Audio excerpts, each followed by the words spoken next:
มื้อนี้พวกเราจะมีหัวข้อดีๆมาเล่าสู่กันฟังคือเทคนิคการสร้างแรงจูงใจ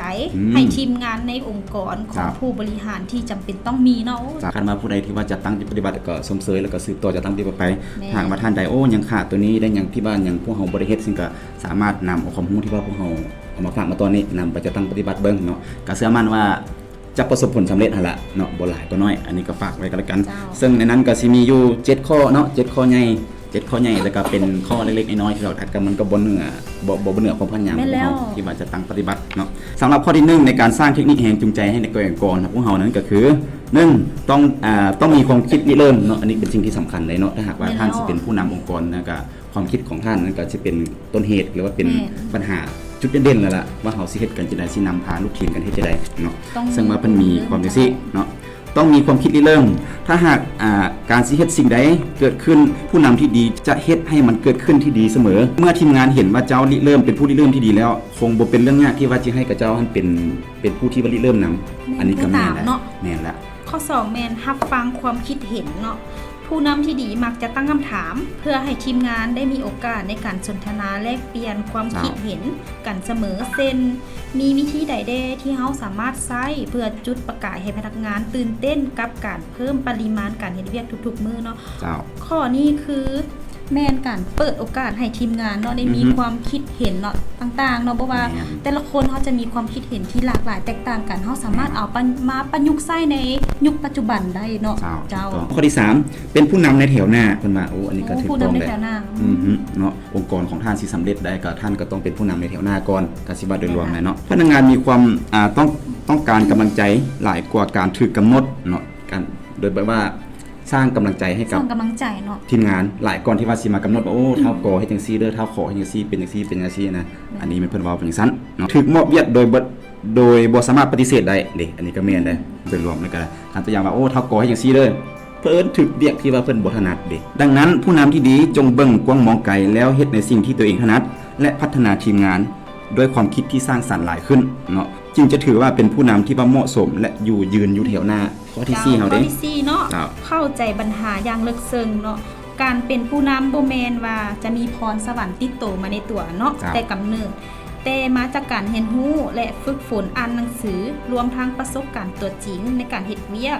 และมีโอกาสได้สนทนาแลกเปลี่ยนระดมความคิดเห็นเกี่ยวกับความเป็นผู้นำอยู่เสมอจะเฮ็ดให้สามารถเสื่อมซึมได้เนาะก่อนข้อนี้ก็คือการที่เป็นหัวหน้าเนาะต้องเข้าใจปัญหาที่เกิดขึ้นต่างๆเนาะบ่ว่าจะเป็นปัญหาเรื่องเล็กเรื่องน้อยเนาะเฮาก็สามารถมองเห็นทะลุปุกโป่งได้เนาะแบบว่าคาดคะเนได้เนาะว่าอนาคตข้างหน้าจะเป็นแล้วใดเนาะก็ต้องคิดดีๆเนาะการเป็นผู้นำเจ้าข้อที่5ของพวกเฮาคือการบริหารคนอันนี้เป็นสิ่งที่สำคัญเลยโดยรวมแล้วเนาะการบริหารถ้าผู้บริหา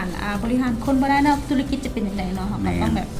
ต้องบริหารดีๆเนาะเชื่อมั่นว่าบริษัทนึงหรือว่าองค์กรนึงก็แน่นอนว่าสิมีหลายคนเนาะหลายคนที่มาจากหลายท้องที่เนาะหรือว่าก็จาก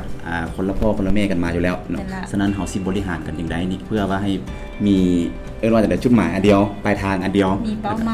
าหมายที่ดีอันเดียวนำกันหั่นเนาะเพิ่นสิบอกจังซี่โดยพื้นฐานแล้วคนเฮาบ่สามารถบริหารหรือว่าจัดการโดยกับบุคคลใดหนึ่งได้เนาะแต่สิ่งที่ว่าผู้บริหารต้องเฮ็ดนั่นก็คือเฮ็ดตามมติคำสั่งเฮ็ดตามข้อตกลงโดยที่ว่าการเห็นดีเป็นเอกภาพและรับรองเอาเพื่อนำมาจัดตั้งปฏิบัติเป็นแผนการเป็นโครงการและเป็นข้อระเบียบเป็นวิธีในการจัดการของเพิ่นเนาะโดยที่ว่าบ่ว่าเอาสิทธิ์หน้าที่ตัวเองค่อยเป็นผู้ใหญ่กว่าจะเฮ็ดสิ่งบ่ได้โดยว่าต้องเอา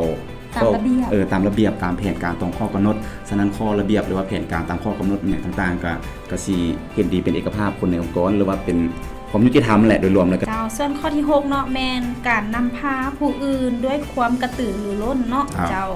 เมื่อเราต้องการให้สมาชิกในทีมเฮ็ดหยังบางอย่างก็จงแสดงความกระตือรือร้นในสิ่งที่ตัวเองต้องการจะบอกกับพวกเขา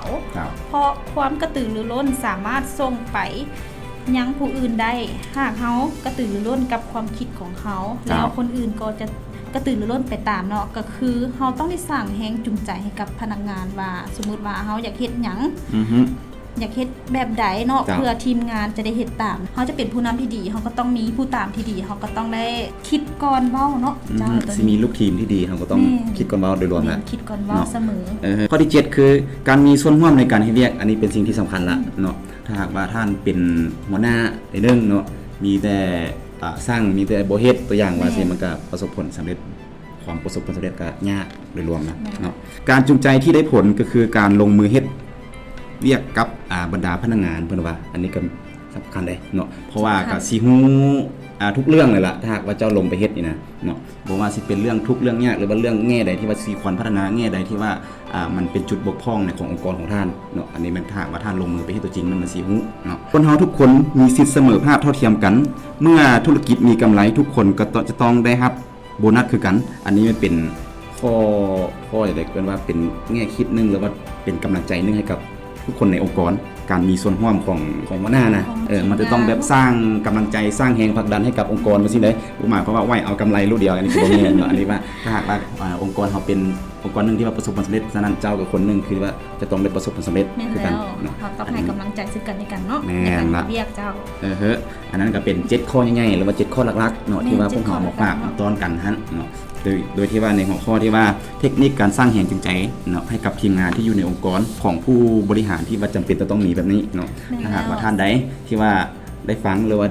ได้ฮู้แง่คิดอันนี้ก็ลองไปจะตั้งปฏิบัติ เรี เบิ่ ย ง นรู้เนาะเจ้า แม่นละ 7ข้อหลักๆที่เฮามานำเสนอในมื้อนี้เนาะสามารถเอาไปนำใช้ในชีวิตประจำวันได้เนาะ แม่น หรือว่าผู้ใดที่กำลังเฮ็ดธุรกิจขนาดน้อยอยู่ก็สามารถเอาไปนำใช้ได้เนาะว่าจะบริหารพนักงานเฮาแบบใด เจ้าหรือว่าท่านใดที่ว่าเฮ็ดธุรกิจอยู่แล้วประกอบกิจการอยู่แล้วค่อยเฮ็ดแบบนั้นอยู่แล้วเนาะมันประสบผลสำเร็จอันนี้ก็สืบต่อจากตั้งปฏิบัติไปเนาะเชื่อมั่นว่าทุกๆการบริหารของท่านเนาะถ้าหากว่าท่านบริหารด้วยใจบริหารด้วยประสบการณ์บริหารด้วยเอิ้นว่าจะได้ให้เกียรติซึ่งกันและกันการบริหารคนที่ดีแน่นอนว่าองค์กรของท่านหรือว่าธุรกิจของท่านนะจะประสบผลสำเร็จที่สุด